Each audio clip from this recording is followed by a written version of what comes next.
We're talking about cats and first aid in cats. One of the things that's pretty common for people as well as cats and dogs is to start bleeding. They can bleed from all different kinds of reasons, cuts, fractures, things like that. And it's very, very important to administer first aid in those circumstances. If your cat is losing a lot of blood, obviously you're going to need to get them to the veterinarian, but the things that you can do before you get to the veterinarian are very important.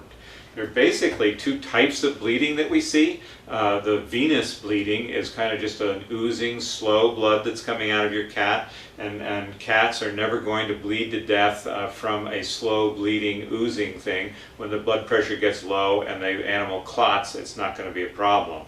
So even though it's important to stop the bleeding with pressure, and you can use any kind of a cloth or something like that, even a wash rag would work well, wrap it up and put some pressure right over the area.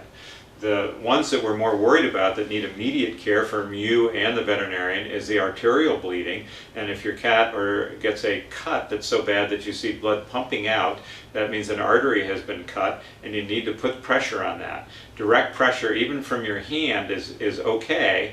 You know you don't want to get your cat contaminated, but on the other hand, you're not going to have any animal to work with if you don't stop the bleeding right away.